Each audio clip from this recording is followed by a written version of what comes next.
Hello. काय हो, तुम्हाला पण आवडतात का माझ्यासारखी कढी भजी? मला तर खूप जास्त आवडतात. आणि आज घरात ताकही बनलं होतं. म्हटलं चला आज आपण कढी भजी बनवूया. चला तर मग वेळ न वाया घालवता आपण रेसिपीला सुरुवात करूया. इथे मी भज्यासाठी सगळ्यात अगोदर बेसन पीठ घेतलं आहे. मी माझ्या क्वांटिटीनुसार बेसन पीठ घेतलं आहे. तुम्ही तुमच्या क्वांटिटीनुसार घेऊ शकता. त्यामध्ये चवीनुसार मीठ, ओवा आणि कोथिंबीर घालून घेतली. त्याला अगोदर पाणी न घालता व्यवस्थित मिक्स करून घेतलं. त्यानंतर त्यामध्ये थोडंसं पाणी ॲड करून छान असं पीठ मळून घेतलं आहे. भज्यासाठी पीठ जास्त घट्टही नाही आणि पातळही मळायचं नाही. जसं व्हिडिओमध्ये दाखवली आहे तशी कन्सिस्टन्सी असली पाहिजे. त्यानंतर इकडे मी अगोदरच कढईमध्ये तेल तापायला ठेवलं होतं. तेल छान असं कडकडीत गरम करून घेतलं. त्यामध्ये त्यानंतर भजे सोडून घेतले आहेत. भजी तळत असताना गॅसची फ्लेम ही मध्यमच ठेवा. कारण अगोदरच आपण खूप जास्त कडक तेल तापवून घेतलेलं असतं आणि त्यामध्ये जर आपली फ्लेम जर हाय असेल ना तर भजी करपतात. इथे बघा, या प्रकारे आपल्याला भजी तळून घ्यायची आहेत. मी सगळे भजे अशीच तळून घेतलेली आहेत. आणि हो बघा, मी भजीमध्ये चिमूटभरही सोडा घातला नाही तरीसुद्धा भजी किती छान टम्म फुगली आहेत आणि किती छान बनली आहे. यानंतर आता आपण कढी बनवायला घेऊयात. कढीसाठी मी इथे ताक घेतलेलं आहे. अद्रक, लसूण आणि मिरचीची ही पेस्ट करून घेतली आहे. त्यानंतर इथे आपल्याला बेसनसुद्धा लागणार आहे. तर मी 2 चमचे बेसन पीठ घेतलं आहे आणि त्यामध्ये थोडंसं पाणी ॲड करून त्याला छान असं व्यवस्थित मिक्स करून घ्यायचं. कारण हे घोटलेलं बेसन पीठ आपल्याला कढीसाठी लागणार आहे. इकडे मी पातेल्यामध्ये तेल टाकून घेतलं आहे. तेल चांगलं गरम झालं की त्यामध्ये जिरे आणि मोहरी टाकून घ्यायची आहे. जिरे मोहरी व्यवस्थित तडतडली की त्यामध्ये कढीपत्ता टाकून घ्यायचा. जिरे मोहरी आणि कढीपत्ता चांगलं तडतडू द्यायचं, म्हणजे फोडणी देखील चांगली बसते आणि कढीसुद्धा खायला चांगली लागते. आता यामध्ये जे आपण बारीक करून घेतलेलं लसूण आणि मिरची होती ते टाकून घेऊया. त्याला व्यवस्थित मिक्स करून घ्यायचं आणि त्यामध्ये 1 चमचा हळद टाकून घ्यायची आहे.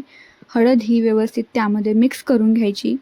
लक्षात ठेवा, फोडणी देत असताना गॅस आपला लो असला पाहिजे, म्हणजे फोडणी करपत नाही.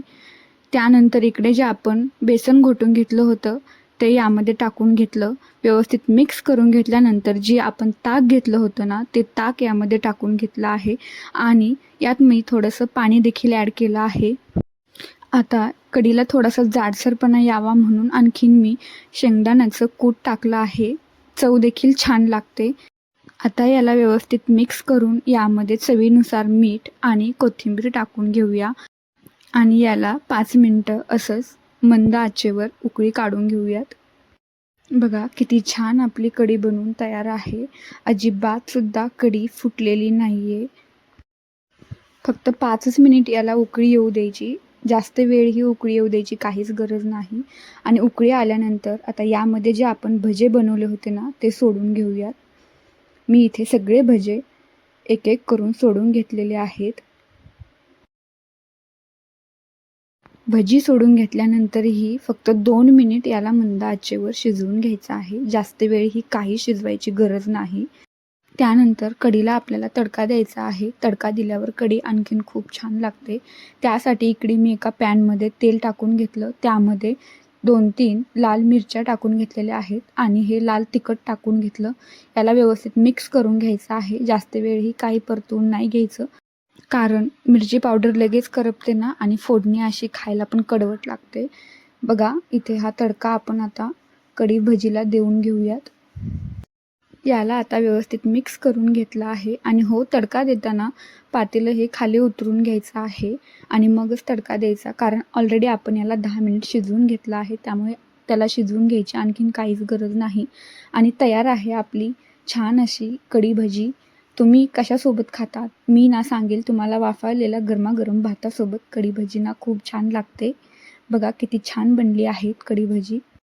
रेसिपी आवडली असेल तर व्हिडिओला लाईक, शेअर करा आणि तुम्ही कशा पद्धतीने बनवता तेही मला कमेंटमध्ये सांगा. आणि अशाच छान छान रेसिपीजसाठी आपल्या चॅनलला सबस्क्राईब करून घ्या.